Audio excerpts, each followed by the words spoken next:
What is up, YouTube? Today we've got a couple of new cards revealed from Clay Burst and Snow Hazard, and I guess a couple of triplet beat cards that I wanted to talk about today. And so we're going to see some of these new poster child cards that are being revealed. Um, Maybe there's something cool in here, maybe there's something we've missed, but we're getting all of these cards that are going to be part of our Paldea Evolved set on June 9th. These cards will all combine. This is going to come out in Japan in about 20 days on April 14th, and we'll get the full set list then. So we're going to look at Belly Bolt EX, a Stage 1 Pokemon. This guy's really goofy looking. He's the signature Pokemon of Iono, I believe. The Belly Bolt has Jump Press as a Stage 1 with 280 HP, evolves from Tadbulb. Double colorless, does 50 damage to one of your opponent's Pokemon, and don't apply weakness or resistance. That's super weak. And then for Lightning colorless, you do Paralyzed Ball for 160 damage, discarding 2 lightning energy from this Pokemon, and then if you do, your opponent's active is paralyzed. That's a decent attack, but I think this card would benefit from having a third ability text something, because I think as of now it's very mediocre with a 3 retreat cost, weakness to fighting, and a stage 1. I think this card is probably not going to see play, but that's what I think about it. Now we're going to see some fun cards here from the Snow Hazard Clayburst sets, and it's already got a little bit of spoiler here with the Watch Out for Triple Beat. We're going to get in there in a second. So Hoppip has Splashing Dodge, nothing crazy here. Skiploom has Float Away if any damage is done to this Pokemon. Flip a coin if heads prevent that damage. Could be interesting if the Jump Bluff is playable. And then Jump Bluff has Float Away, again, if any damage is done, flip a coin, prevent that damage. But it only does 60 and then 30 to 1 bench Pokemon, and on a 90 HP stage 2, you're very fragile. And yes, I guess you can float away and survive, but there's so many Pokemon that have Shred right now in this format, and Sableye places damage counters, so I think that Jump Bluff, unfortunately, will not be able to see play due to these very limiting factors.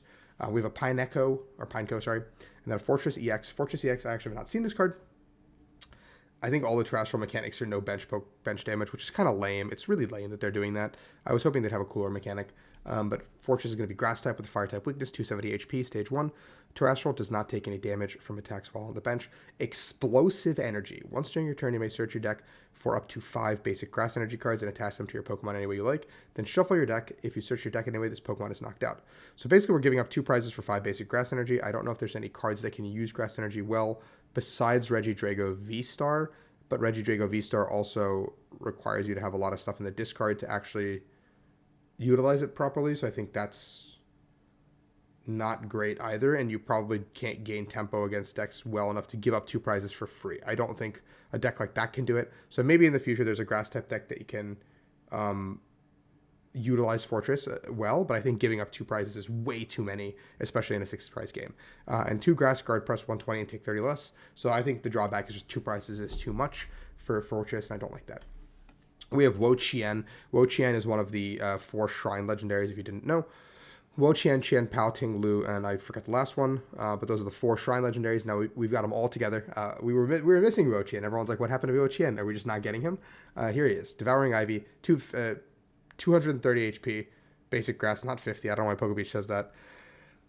Grass, colorless, Devouring Ivy. This attack does 60 damage to one of your opponent's bench Pokemon for each prize card your opponent has taken. That's pretty cool, but a really hefty cost, so you can max at 300 to a bench Pokemon, so you can just snipe something off the board, and maybe you can Iono to put them at a 0 card hand with the wo-chien, and maybe you can play wo-chien combo with Fortress, pop it, set up your wo-chiens, and all of a sudden you're doing a ton of damage. Grass, colorless, Forest Burn does 220, but that is a lot of energy for 220, and 230 is not a tangibly high amount. I think a lot of Pokemon can knock it out, so I think Devouring Ivy has to do a lot of the hard work here. But I don't know if it can, unless you can set up a deck to go like turn 2, double Fortress, give them 4 prizes, Iono them to 2, and then start Devouring Ivying the board. But also Manaphy's played in decks, so I don't know. I feel like this is not good. Spirit Tomb with an ability. All right, let's check this guy out. Pitch Black Doom. As long as this Pokemon's in play, basic Pokemon V have no abilities, both yours and your opponent's. That seems really good and bad for Mew. So Mew can use this to shut down Drapion, but it can also be used very well to shut down Mew from drawing cards. So all they need to do is find Spirit Tomb. This is like the 3rd Mew hate card that I've seen since the deck has come out. So somebody at TPCI is like, we made a mistake. This deck should not have been printed. We shouldn't have done this. Oopsie whoopsie. Are bad. Sorry about that, guys. And then vanish for 10 damage. You can put it back into your hand. So if you want to reset your abilities at some point, I guess you can do that. But what a weird card. But this card could be really cool in control. Here we have Murkrow, which does 10 damage and switch with your bench. And then we have Wings of Union. 20 times the number of Pokemon in your discarded pile with the Wings of Union attack for 20 damage. Now, Wings of Union is reminiscent of Mad Party and Night March, more importantly. So, we saw at the beginning of the article that there's going to be more Pokemon with the Wings of Union attack.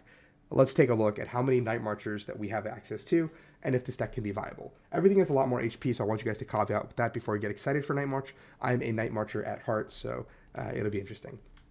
Flamingo is immediately the next one.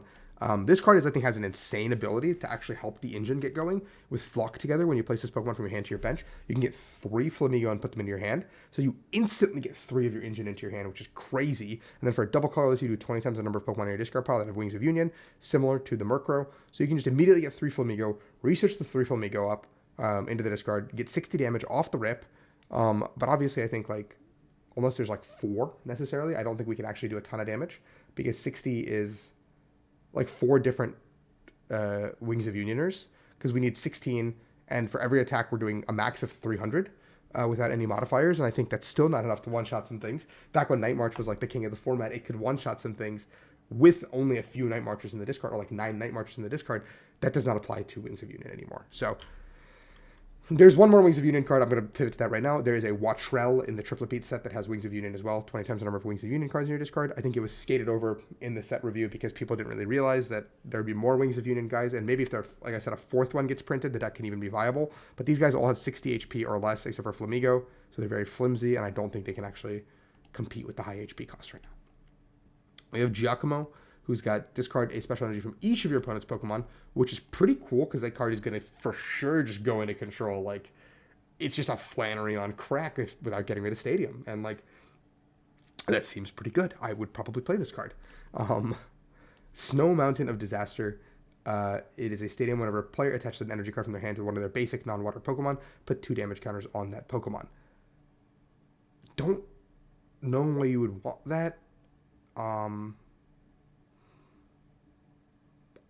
I guess to hurt Gardevoir specifically, but yeah, that's pretty much it. And then finally we have Wilderness of Disaster. The retreat cost of each basic Pokemon except for fighting is colorless more. So we have a fighting support card and a water support card.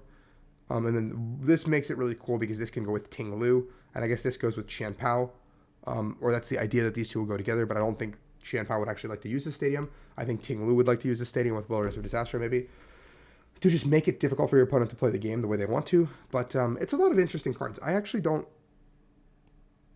hate some of this design. I think some of this design is really cool. I like the wo-chien. I think it makes a lot of sense. I just don't know if you can actually use it properly with the Fortress. But all things considered, I really enjoyed this reveal. Thank you guys for watching. If you enjoy my card reveals, just let me know with a comment below. It would help the channel a lot if you would subscribe and like. And thank you guys so much. We'll see you later.